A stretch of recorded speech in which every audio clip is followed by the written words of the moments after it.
Hey guys, so I got a few projects to do today with the truck. I've got a few things that have come in, so I want to put them on. It is spring in New Mexico, and in Albuquerque that means that there's lots of wind. So I'm not going to spend too much time talking today. I'll do just kind of this brief introduction about what I'm going to do. Then I'll kind of show you some video, either once it's all on or if I have any major issues as I'm putting it on. So I was able to finally get the RotoPax locking mount. They've been out for a while, and so they finally came in this last week, so I ordered one of those and it arrived. I'd already kind of had one of the Yakima mounting plates available, which you actually have to get it on the overhaul rack system.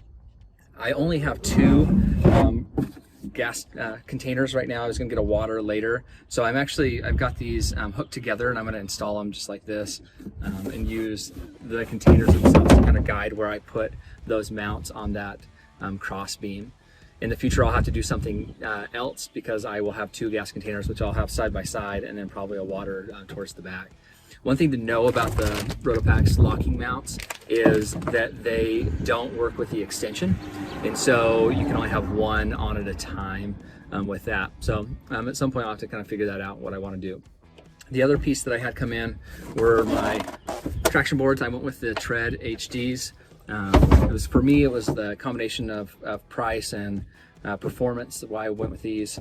I think there are a lot of options out there of cheaper brands, more expensive options, both from Tread and MaxTrax. But this is the one that I went with. I think they're going to serve my needs. I'm going to mount that with the Yakima kit. One thing about this kit is it's rated for 34 pounds. These boards, for two of them, are 16 pounds, so you can get up to 4 on there and still be underweight. With that being said, just handling this kit so far, I'm a little concerned about it. It does seem to be not as robust as maybe it needs to be. I'm sure they have tested that. I'm sure it's totally fine, but just in my hand at least, it doesn't seem to be as robust as I would like it to be. And there's really no locking mechanism on this. So I'm gonna put them on. I'm gonna see kind of how it goes. Hopefully I don't end up having to buy the Tread specific mounts that you can lock, because those are kind of expensive, and to be honest, the Yakima kit was kind of expensive as well. I don't like making expensive mistakes. So anyway, I'm gonna get to that now. Now we'll put it up and I'll show you kind of how it turns out. All right, so for the Yakima recovery track mount kit, it actually looks like it's gonna be pretty easy to install. All I have to do is take these 6 base plates here, slide them in. I can get those on through the gap that's already present. In fact, let's walk over here. We'll kind of take a look. So I think I can get those through this gap that's already present here and put them on. The kind of spacing dimensions are about 17 inches for the Tread Pros or the Tread HDs. They don't tell you specifically. The goal is actually to get this little groove here right in line with the handles, like that. So that's what I'll have to do with that. But again, it looks pretty easy. You just kind of line them up, and you have 3 on each side, 1 in this gap here, and then 2 in these little kind of grooves. So it should be pretty easy. I'm gonna get rolling with that and show you kind of how it looks. So it turns out I actually wasn't able to get the little lockers through that gap, and I had to take off that cross member to get all of them slid in. So this is me doing that. I'm going to speed it up so you don't have to watch 30 minutes of me taking this thing apart and putting on the little mounting plates.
All right, same deal, just the other side. I'm gonna put on the RotoPax mounts, gonna time lapse it so you guys don't have to watch 20 minutes of me doing that. And then I will finish up with just kind of a walk around of everything installed.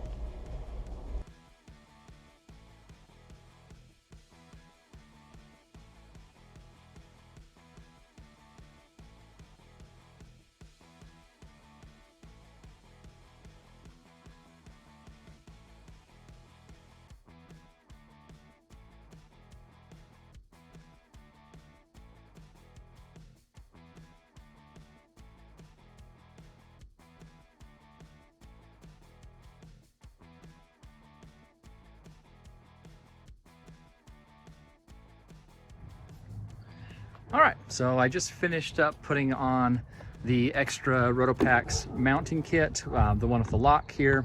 I've got my 2 canisters connected with the little clips that they provide when connecting. The back one is not a locking mount, but I believe with this one here, it's actually pretty secure. At least there will be some kind of prevention of just taking one off and screwing it. So happy with that. These will not live on the truck, just on there when I'm going to be using it. You can see from the clearance itself here that if I have anything up top like the rooftop tent, I will have to raise the towers up. But as of right now, they fit, so I don't have to do anything there. It turned out pretty nice. It's actually quite secure. Let's not leave those keys there. Over here on the other side, you can see the back mounting plates from the Yakima.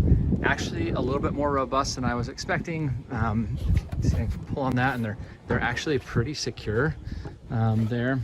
One thing that will not be an issue is this kind of hitting the top of the rack. It won't be an issue when I raise that up. As of right now, those aren't completely in place of where they should be. It's super close. If I actually had spread out my towers maybe another 2 inches, it wouldn't be an issue at all. But it is what it is right now, and that will be resolved once I take that up. So, but as of right now, pretty happy with it. I will need to get probably a cable lock or something to go through the holes and attach to the mount or the rack here for that security when I'm taking these out. But they won't live like the gas canisters. They aren't going to live on the truck itself. They'll just go when I have a potential need for them. Hopefully you won't ever actually have to use them. It's kind of one of those funny expensive purchases where you don't really want to have to use it, but it will be nice to have if I do need to.